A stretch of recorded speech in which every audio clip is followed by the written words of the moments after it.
안식일을 기억하여 주님의 성전을 찾으신 모든 분들을 주님의 이름으로 환영합니다. 1년 중 가장 아름다운 계절인 것 같습니다. 이 가정의 달 5월을 주신 하나님께 감사드립니다. 또 우리의 마음과 발걸음을 주님의 교회로 인도하여 주시고 또 한 주 동안 건강하게 돌봐주시고 이 혼란 많은 환경 속에서 우리 새천사 가족들의 사업체를 지키고 인도하신 하나님께 진심으로 감사드립니다. 우리 경배와 찬양팀이 이렇게 말씀 전에 우리 마음을 뜨겁게 하늘로 인도해 주심에 정말 감사드립니다. 금요일 저녁에 이렇게 오시는 게 쉽지 않은데 일 끝나고 또 저녁 식사도 못 하신 채 주님의 말씀을 듣기 위해 이 자리에 함께 하신 것은 하나님의 임재를 한 마음으로 경험하고자 합니다. 이것은 엄청난 은혜이고 축복이라 생각됩니다. 우리 모두 옆 사람과 함께 기쁜 마음으로 사랑과 소망을 담아 뜨겁게 서로 인사해 주세요. 옆 사람 손을 잡고 안아주시면서 하늘까지 함께 갑시다. 인사해 주시면 감사하겠습니다. 네, 이렇게 자리까지 이동해서 하늘까지 함께 갑시다. 인사하시니 너무 좋습니다. 잠시 성삼위 하나님 임재를 위해 기도하겠습니다. 살아가시고 이 자리에 지금 함께 하시는 하나님 아버지, 함께 머리 숙여 기도하는 우리 모두와 그리고 여러 사정으로 인해 방송으로 예배하는 주님의 자녀들이 각자 있는 곳에서 온 마음과 정성을 다해 예배드리오니 충만히 역사하여 주옵소서. 지금 저에게 주시는 삼위 하나님의 간절한 사랑의 메시지를 하나님의 능력으로 선포하게 하시고 성령 하나님께서 가장 어린 아이부터 가장 나이 많은 어른의 마음속에 역사하여 주옵소서. 우리 모두의 영적인 눈이 밝아지고 마음이 열려 주님의 임재를 바라보게 하옵소서. 생명을 바쳐 우리를 사랑하신 예수님의 이름으로 간절히 기도드립니다. 이번 주 TMI 실천해 보세요. 헌혈을 해보세요. 이웃에게 안부 전화를 거세요. 잔돈이 없는 사람들에게 잔돈을 나눠주세요. 이번 주 지난주에 우리 목사님께서 먼저 예고해 주셔서 한번 해보셨죠? 네, 저는 헌혈을 하세요. 이걸 한번 해봤습니다. 왜냐하면 셋째 주에 이 생명원 청년의 빛을 더하다 이곳에 가고 싶었는데 시간이 지나서 못 갔어요. 그래서 주중에 헌혈 센터에 가서 한번 해봤습니다.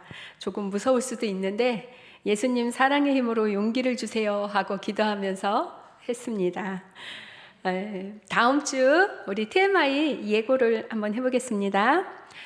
사람들을 칭찬하는 습관을 기르세요. 너무 좋죠? 칭찬은 뭐도 춤추게 하죠? 네, 고래도 춤추게 합니다. 우리 서로에게 칭찬해 주시면서 같이 한번 춤을 춰보시면 좋겠습니다.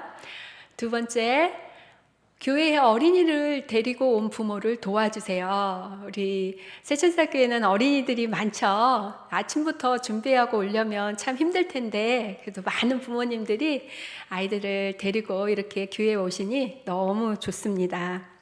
마지막, 이전에 대화한 적이 없는 이웃에게 말해보세요. 이건 저한테 하는 말씀인 것 같아요. 저도 보통 말하는 분들한테는 잘 하는데 대화한 적이 없는 이웃한테는 정말 선뜻 먼저 다가서서 이야기가 힘들더라고요. 근데 이번 주는 이것을 좀 실천해 보고자 합니다. 제5가 오늘은 교과 제목 나라 2입니다. 이번 2기에서 성경에서 나타난 상징들에 대해서 공부하고 있는데요. 지난주 나라 1에서는 인간이 세운 나라들은 하나님의 이상을 벗어나서 실패를 반복했습니다. 하나님은 아브라함을 택하시고 당신의 율법을 따르는 나라로 부르셨습니다. 그러나 이스라엘은 이방 나라들처럼 인간 왕을 요구했고 악의 길로 빠져들었습니다. 교회도 그와 같이 이방 집권자들을 받아들임으로써 심각하게 타락했으며 하나님 나라가 올 때까지 상황은 악화될 뿐입니다. 인간은 당면한 문제들을 해결책을 찾고자 했으나 반역하는 결과로 나타났습니다. 하지만 하나님은 우리를 세상의 빛으로 세우기 위해 부르십니다. 이 어두운 세상을 환하게 복음의 빛으로 비추라고 말씀하십니다. 오늘 나라 두 번째 시간입니다. 성경을 연구할 때 성경에서 이야기하는 상징이 어떤 뜻인지 우리가 이해해야 하고 또 알아야 합니다. 성령께서 성경 기자들에게 감동을 주셔서 성경을 기록하셨습니다. 그래서 성경을 연구하는 우리들이 특별히 예언을 연구함에 있어서 이 성경 상징들의 어떤 의미를 가지고 있는지는 꼭 살펴보아야 합니다. 이번 주 학습 목표입니다. 깨닫기. 나라들은 무너지지만 하나님의 남은 백성은 세우시고 당신의 나라의 역사를 이루십니다. 느끼기. 하나님 명령을 떠나 세상 나라를 따른 인간의 가치는 훼손되고 고난이 따른다. 행하기.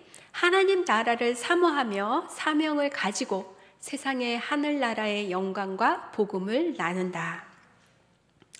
죄인인 인간이 다스리는 정부는 계속해서 문제를 낳았습니다. 이스라엘은 하나님의 통치를 거절하고 이방처럼 살기로 선택했기에 이방의 압제 아래 살게 되었습니다. 그리고 이 현실은 예수님께서 다시 오실 때까지 지속될 것입니다.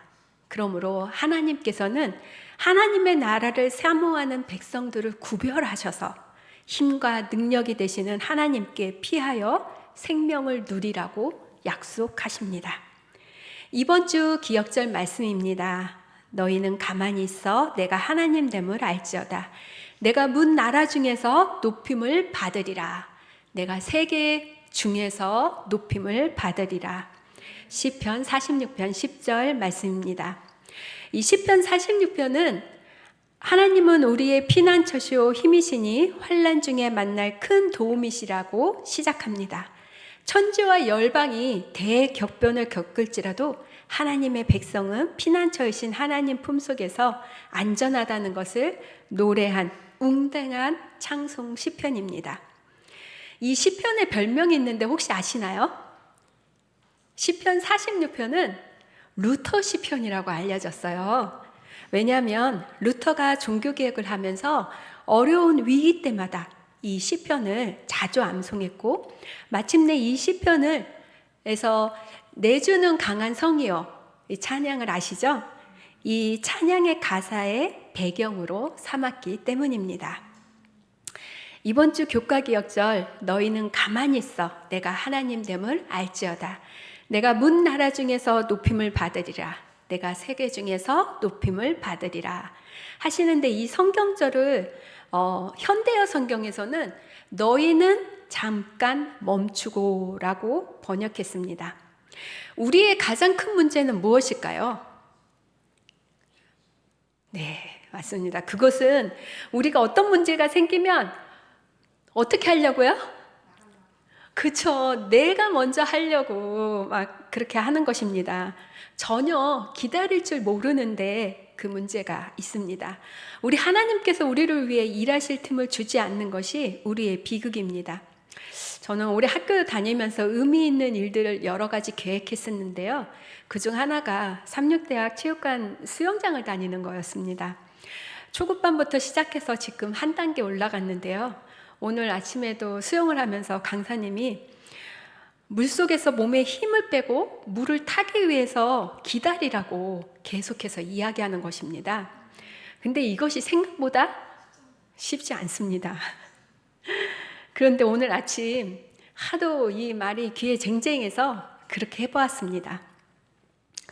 그런데 전에는 제가 수영할 때는 쉽게 지치고 너무 힘들어서 헐떡헐떡 했는데 이렇게 힘을 빼고 물을 타기 위해서 기다리다 보니 힘이 재충전이 돼서 오히려 힘이 들지 않고 더욱 빨리 수용할 수 있게 되었습니다.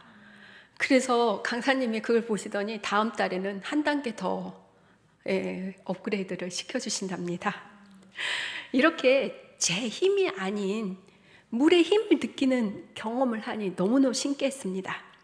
그래서 우리의 삶에서도 내 힘이 아닌 하나님의 힘을 타는 경험을 하길 소망하게 되었습니다.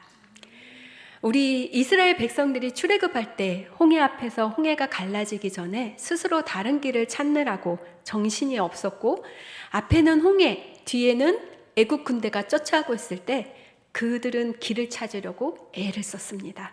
그럴 때 하나님께서는 우리를 위하여 기적을 베푸실 기회가 없으십니다. 이때 우리는 어떻게 해야 할까요? 우리의 일을 잠시 멈추고 하나님을 바라보는 것이 필요합니다. 우리는 가만히 있어 하나님께서 우리 하나님됨을 알아야 합니다. 몸에 힘을 빼고 하나님께서 역사하실 시간을 드리는 경험을 해야 합니다. 이번 주는 인간의 타락으로 인한 문제와 하나님의 통치가 아닌 인간 정부에 대한 욕망에 대해 계속해서 살펴봅니다. 이러한 진리가 다니엘서에 강력하게 드러납니다. 다니엘서는 당신의 백성이 그분에게서 돌아서고 그 대신 이 땅의 왕을 선택했을 때 일어날 일에 대해 하나님께서 경고하신 것이 옳았다는 것을 보여준다. 네, 다니엘서를 보면 이 세상 역사가 정말 생생하게 그려져 있습니다. 하나님의 백성이 하나님을 배반하고 그 대신 이 땅의 왕을 선택했을 때 죄인이 죄인 위에 군림하는 것은 결코 좋은 상황이 아니었는데 이스라엘 백성들은 그것을 원하는 것이었습니다. 4월 27일 일요일 안식 후 첫째 날입니다. 첫 번째 명령, 에덴 동산에서 아담과 하와를 살게 하셨죠. 에덴 동산은 하나님의 첫 인류를 위한 학교였습니다. 첫 번째 학교였죠. 하나님께서 세상의 모든 것을 만드시고 인간을 마지막에 만드셨어요. 그리고 정말 아름다운 에덴 동산에서 살게 하셨습니다. 잠깐 동안만 살게 하셨을까요? 아닙니다. 영원히 그곳에서 살게 하셨습니다. 그곳에서 생육하고 번성하라고 하셨습니다. 그곳은 창조의 세계와 교제를 통해 그들과 그 자손들이 창조주에 대해 끊임없이 배우고 생각하게 하는 장소였습니다. 엘렌 화이트는 순결한 부부는 하나님의 아버지와 같은 돌보심 아래에 있는 자녀였을 뿐 아니라 전지하신 창조주께서 교훈을 받는 학생이었다고 말합니다. 그리고 에덴 동산에서 하나님께서 내리신 첫 번째 명령이 온 인류의 행복과 영생에 대한 가장 중요한 명령이었습니다. 그래서 보이는 우주의 신비, 그 지혜가 온전하신 자의 기묘한 일이 저들에게 교훈과 기쁨을 주는 다 막는 원천이 되었다고 말하고 있습니다. 하나님께 대한 사랑과 신뢰, 순종, 관계의 외형적 표시, 인간의 자유의지와 보호에 대한 보장 및 증거였습니다. 그것은 창조주의 베풀어 주시는 혜택을 누릴 피조물이 마땅히 지켜야 될 언약의 핵심이었습니다. 내가 오늘 생명과 복, 사망과 화를 내 앞에 두었나니. 네, 정말 하나님께서는 우리에게 생명과 복, 이것은 신명기 30장 15절에서 모세의 축복에 해당하는 기도입니다. 그래서 모세가 이스라엘 백성에게 하나님께서 생명과 복과 사망과 화를 우리 앞에 주셨다고 합니다. 이것은 의미심장하게도 인간에게 주시는 첫 번째 명령인 우리 오늘 이 배우는 에덴 동산에서 하나님께서 말씀하신 것입니다. 인간에게 주신 첫 번째 계명 역시 은혜, 즉 모든 나무의 선물로 시작하는 것입니다. 그런데 단 하나만을 제외한 모든 나무를 선물로 주셨습니다. 모든 나무의 열매는 내가 임의로 먹을 수 있다. 우리 창세기 2장 16절에 말씀하셨죠. 이걸 바른 성경에는 그동안의 나무에서 모든 것을 자유롭게 먹어라 라는 뜻입니다. 따라서 하나님의 계명에 대한 우리의 첫 번째 반응은 하나님의 은혜를 받고 그분의 선물을 자유롭게 누리는 것입니다. 그리고 두 번째 반응은 금단의 나무 열매를 먹지 않는 것입니다. 하나님께서 먹는 날에는 결코 죽으리라고 말씀하셨기 때문입니다. 이렇게 생명과 죽음에 대한 두 가지 약속은 확실합니다. 생명의 선물에 대한 약속은 불순종에 따르는 죽음의 경고만큼이나 확실합니다. 그래서 처음부터 에덴에서 이 두 가지 길이 명확하게 제시되었습니다. 하나님을 영접하여 생명을 누리거나 아니면 그분을 거부하여 죽게 됩니다. 이 두 가지 명령이 모두 확실합니다. 영감의 교훈입니다. 그대에게는 획득해야 할 하늘이 있고 피해야 할 멸망의 넓은 길이 있음을 기억하라. 하나님께서 말씀하신 것은 그대로 이루어진다. 아멘. 우리가 획득해야 할 하늘은 무엇입니까? 그것은 믿음으로 하나님 말씀에 순종하는 것이라고 생각할 수 있습니다. 그럼 우리가 피해야 할 길은 무엇일까요? 네, 그것은 하나님께서 금하신 열매를 먹는 불순종으로 하나님의 뜻과 반대되게 행하는 것입니다. 우리의 유일한 안전책은 어떤 희생이 따르더라도 하나님의 모든 말씀에 그대로 순종하는 것입니다. 오직 우리의 피난처 되시는 하나님의 말씀에 따라 순종하면 하나님께서는 역사하실 것이고 우리는 그 시간을 기다리게 되는 것입니다. 우리 모두 이렇게 하나님의 역사하시는 시간을 기다리는 저와 여러분이 되기를 주님의 이름으로 소망합니다. 둘째 날 4월 28일 월요일입니다. 다니엘 2장. 다니엘서는 두 가지 언어로 기록되어 있습니다. 첫 번째는 선지자가 이방 왕국들에 대해 이야기할 때는 당시 공용어였던 아람어로 기록을 했고요. 두 번째는 선지자가 자기 백성의 영적 운명에 대해 이야기할 때는 히브리어로 기록했습니다. 자, 다니엘서 2장과 7장에 나오는 예언들은 그럼 무슨 말로 기록되었을까요? 아람어로 기록됐겠죠. 왜냐하면 이방의 민족들의 운명에 대해서 나온 내용이기 때문입니다. 따라서 이 예언들은 우리의 관심을 끄게 됩니다. 세상 끝까지 세계의 역사를 한눈에 볼 수 있는 다니엘서 2장 31절로 35절을 읽겠습니다. 왕이여, 왕이 한 큰 신상을 보셨나이다. 그 신상이 왕의 앞에 섰는데 그거 광채가 매우 찬란하며 그 모양이 심히 두려우니 그 우상의 머리는 순금이요 가슴과 두 팔은 은이요 배와 넓적다리는 노시요 종아리는 쇠요 그 발은 얼마는 쇠요 얼마는 진흙이었나이다. 또 왕이 보신즉 손대지 아니한 돌이 나와서 신상의 쇠와 진흙의 발을 쳐서 부서뜨리매 그때 쇠와 진흙과 녹과 은과 금이 다 부서져 여름 타작마당에 겨같이 되어 바람에 불려 간 곳이 없었고 우상을 친 돌은 태산을 이루어 온 세계에 가득하였나이다. 아멘. 네, 다니엘 2장에서 이 바벨론 왕 느부갓네살은 하나님의 백성의 역사와 관련된 세계 제국들의 계승을 상징하는 한 신상에 대해서 예언적 꿈을 꾸었습니다. 바벨론을 건설한 느부갓네살은 이 그의 왕국들은 영원히 지속되지는 않겠지만 다른 왕국들이 그 뒤를 이어 세상 종말까지 지속될 것이라는 것입니다. 그때 모든 왕국이 멸망하고 하나님의 왕국으로 대체될 것입니다. 하나님의 왕국은 뜨인 돌 나라로 영원히 멸망되지 아니하고 영원히 설 유일한 왕국인 것입니다. 여기서 우리는 어떤 중요한 진리를 알 수 있는가요? 신상은 머리는 금이고 바벨론입니다. 그리고 신상의 가슴과 팔들은 은이고 메대와 바사를 나타냅니다. 그리고 신상의 배와 넓적다리는 노시고 그리스를 말합니다. 그 다음은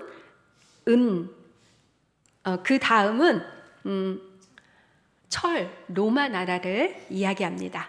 그리고 그 다음은 철과 진흙이 섞인 열국을 이야기합니다. 이 신상을 보면서 이 가치가 어떻게 변하는지 알 수가 있습니다.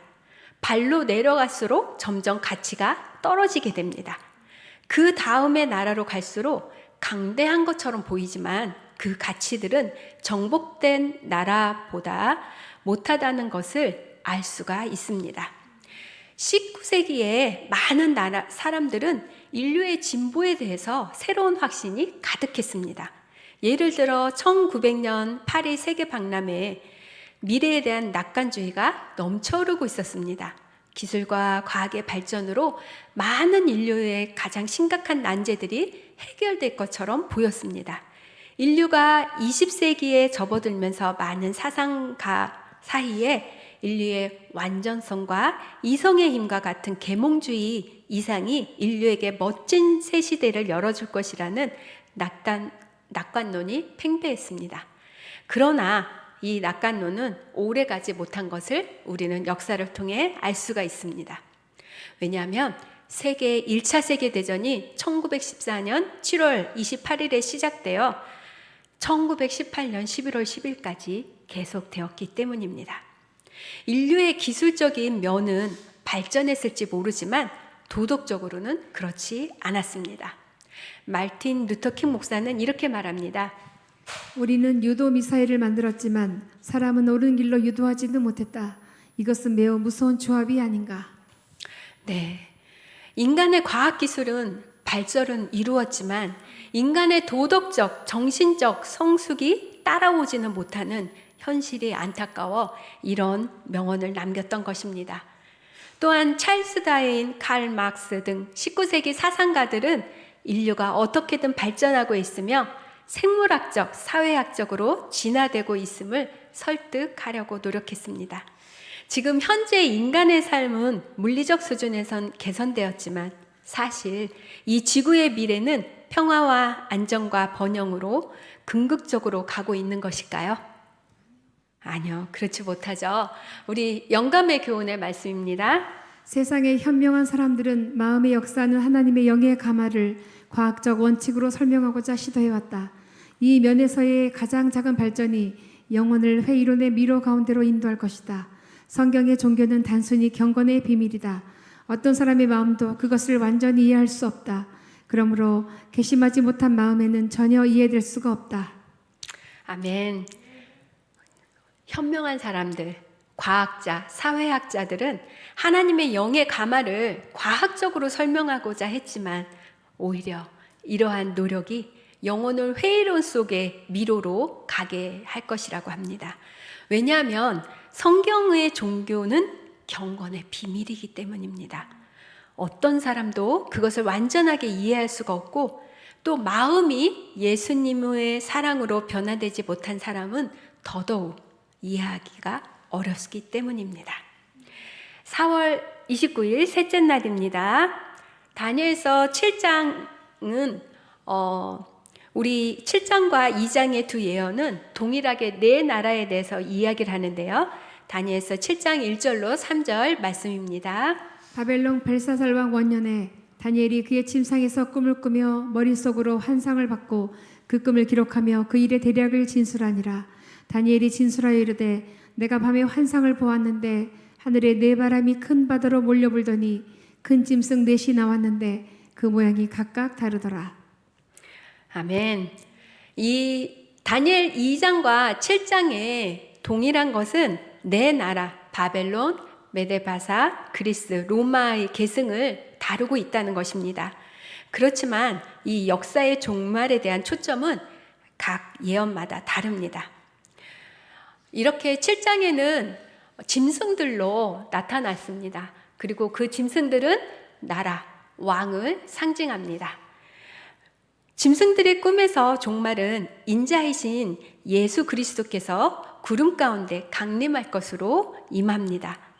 그리고 타락에 대한 창세기에 관한 이야기와 민족에 관한 종말론적 예언은 인간이 하나님을 대신하려 시도할 때 겪는 넘어짐과 실패를 묘사할 뿐만 아니라 인간 문제에 대한 하나님의 유일한 해결책, 그 즉 하나님 왕국을 우리에게 제공합니다. 다니엘서 2장과 7장을 비교해 보면 이 신상의 첫 번째 바벨론은 사자 짐승과 동일합니다. 그리고 가슴과 팔은 곰과 동일하고요. 그리고 배에 있는 그리스 나라는 표범을 상징합니다. 표범으로 상징됩니다. 그리고 종아리는 로마, 괴물로 표상이 되고 있습니다. 그리고 마지막 열 발가락 시대는 열국으로 열뿔로 나타나고 있습니다. 인간의 선악을 알게 하는 이 나무들을 그리고 이 돌나라가 하나님의 나라로 심판을 이야기하는데요.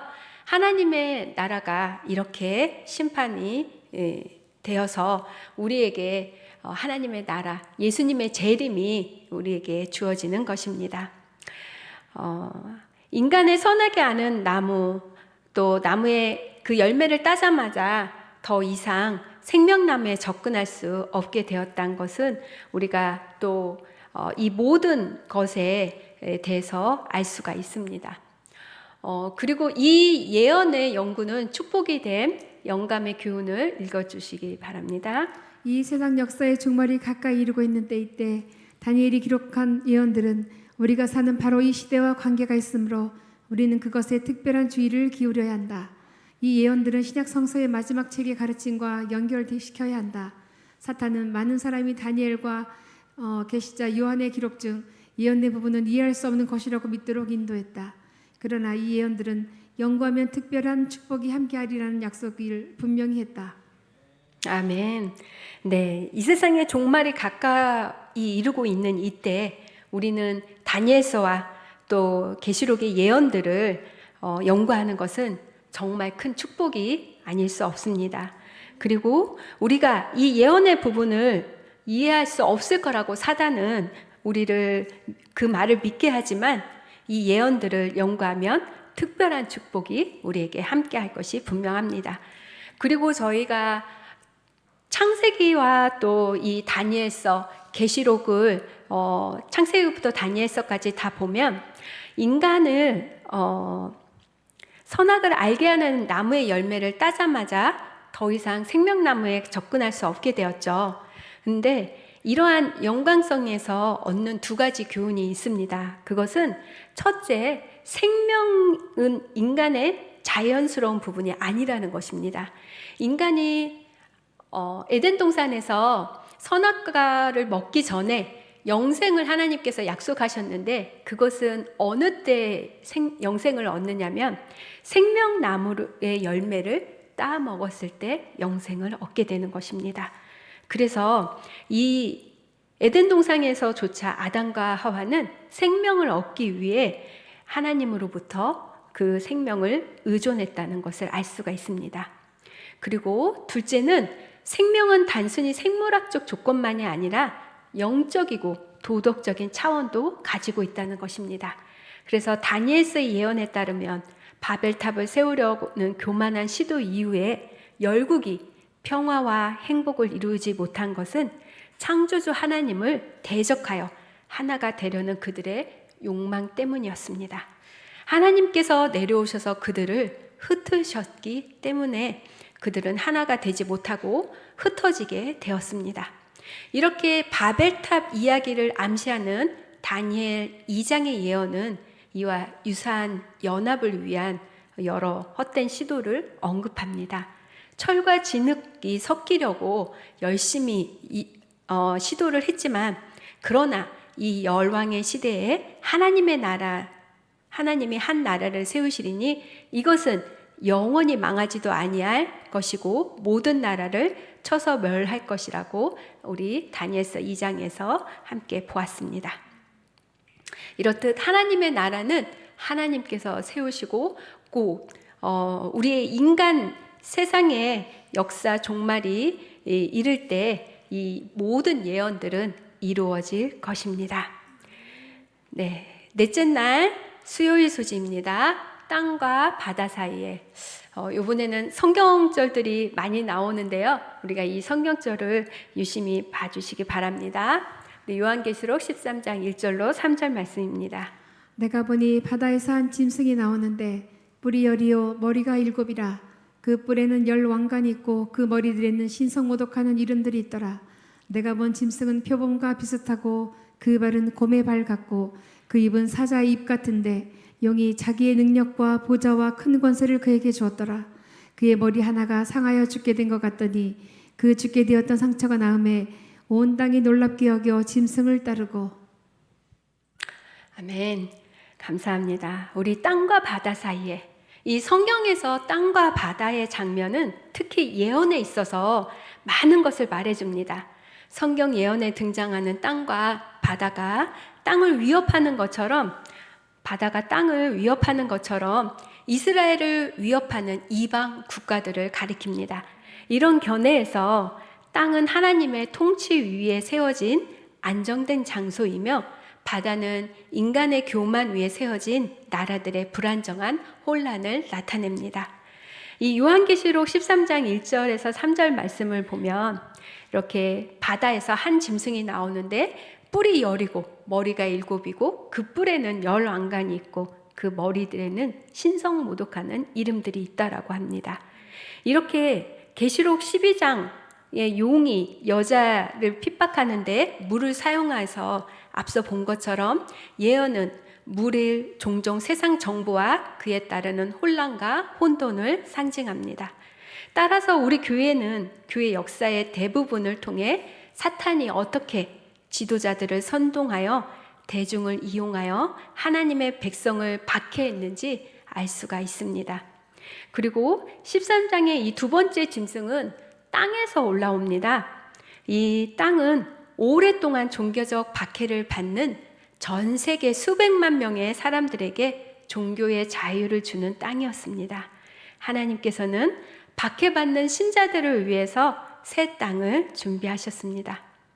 그런데 안타깝게도 박해받는 이들을 위한 종교 자유의 등대 역할을 해온 미국이 지금 종교 박해의 주도자가 되어가고 있습니다.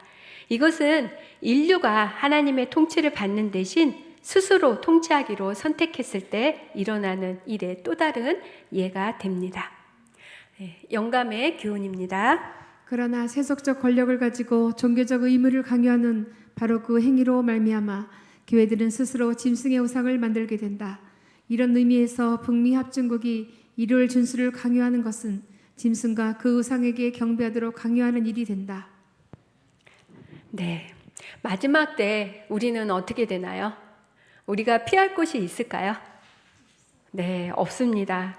그렇기 때문에 하나님께서는 이 지구를 끝내시고 우리의 구주께서 우리를 데리러 다시 오시는 것입니다. 목요일 소식 다시 예언하라입니다. 재림 운동이 시작된 곳이 어디죠? 네, 미국입니다. 만약 다른 나라들에서 이 운동이 시작했다면 어떠했을까요? 미국에서처럼 빠르고 강력하게 일어났을 가능성은 거의 희박하다고 합니다. 계시록 10장의 말씀을 읽겠습니다. 내가 또 보니 힘센 다른 천사가 구름을 입고 하늘에서 내려오는데 그 머리 위에 무지개가 있고 그 얼굴은 해같이 그 발은 해 같고 그 발은 불기둥 같으며 그 손에는 펴놓은 작은 두루마리를 들고 그 오른발은 바다를 밟고 왼발은 땅을 밟고 사자가 부르짖는 것 같이 큰 소리로 외치니 그가 외칠 때 일곱 우레가 그 소리를 내어 말하더라. 세세토록 살아계시니 곧 하늘과 그 가운데 있는 물건이며 땅과 그 가운데 있는 물건이며 바다와 그 가운데 있는 물건을 창조하신 이를 가리켜 맹세하여 이르되 지체하지 아니하리니 그가 내게 말하기를 내가 많은 백성과 나라와 방언과 임금에게 다시 예언하여야 하리라 하더라. 아멘. 네, 이 천사는 요한계시록 14장의 새 천사와 요한계시록 18장의 천사가 한 것처럼 큰 소리로 외칩니다. 이것은 역사 가운데 남은 교회의 사역이 많은 백성과 나라와 방언과 임금을 위해 전파되는 긴박한 순간이기 때문입니다. 이때 우리는 이스라엘과 마찬가지로 남은 교회로서의 사명이 있습니다. 마태복음 24장 14절입니다. 이 천국 복음이 모든 민족에게 증언되기 위하여 온 세상에 전파되리니 그제야 끝이 오리라. 아멘. 이 천국 복음이, 이 세천사 기별이 모든 민족들에게 증언되기 위하여 온 세상에 전파될 것이라고 말씀하십니다. 그때 우리는 끝이 옴을 알 수가 있습니다. 천사는 다니엘서 12장 4절에 작은 책을 들고 있는데 닫혀있던 이 책이 여러 세대 만에 처음으로 열리는 것을 이야기합니다. 그리고 천사는 한 발은 바다에, 다른 한 발은 땅에 딛고 있습니다. 이는 그 기별이 구대륙과 신대륙을 아우르는 전 세계를 포괄한다는 의미일 수 있습니다. 또한 이 기별이 땅에 사는 사람들과 바다에 사는 이방인 모든 민족을 위한 것이라는 뜻일 수도 있습니다. 이 지구에 사는 사람들을 위해 큰 소리로 복음을 전해야 합니다. 왜일까요? 그것은 우리 주님이 온 세상을 환하게 할 복음을 전하라는 사명을 가진 교회로 우리를 세우시고 인간 나라의 종말과 하나님 나라의 통치를 향해 이 역사를 움직이게 하시기 때문입니다. 이 선악의 대쟁투에 주관하시는 하나님께서 반드시 이기실 것이기 때문에 우리는 승리의 확신을 가지고 힘차게 전할 수 있다고 믿게 됩니다. 우리의 힘이 아니라 하나님의 힘으로 말입니다. 그리고 우리는 반드시 승리할 것을 확신합니다. 드디어 우리는 재림의 때 하늘에 가서 하나님을 만나게 됩니다. 지구의 대쟁투의 기념물로 오직 하나의 기념물이 있습니다. 그것은 바로 십자가의 표입니다. 우리 구주의 십자가의 흔적만이 영원히 지니실 흔적을 남게 됩니다. 주님은 십자가의 표를 영원히 간직하실 것입니다. 그분의 상하신 머리와 옆구리와 손발에는 제가 빚어놓은 잔인한 유일의 흔적이 남게 됩니다. 선지자 하박국은 영광의 그리스도를 바라보고 광선이 그 옆구리에서 나오니 그 권능이 그 속에 감추었도다 라고 말합니다.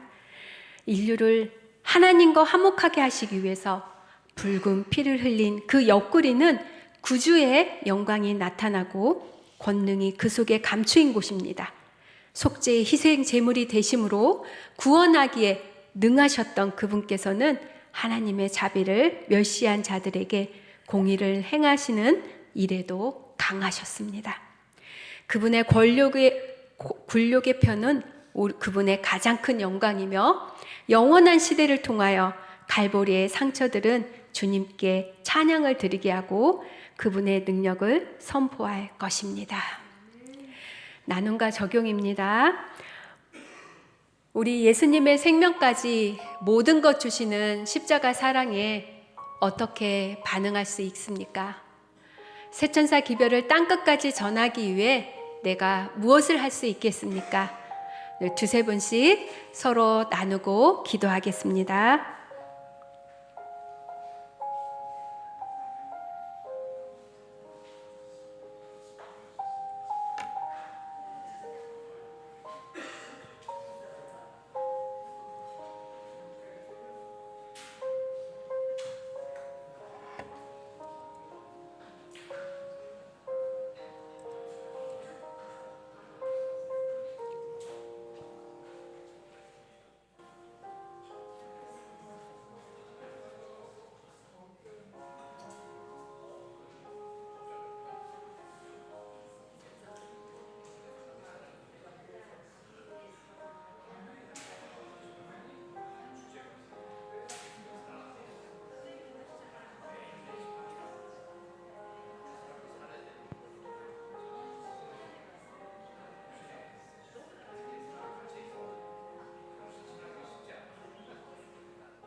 네, 이제 마무리하시고 제가 마지막 기도하고 마치겠습니다.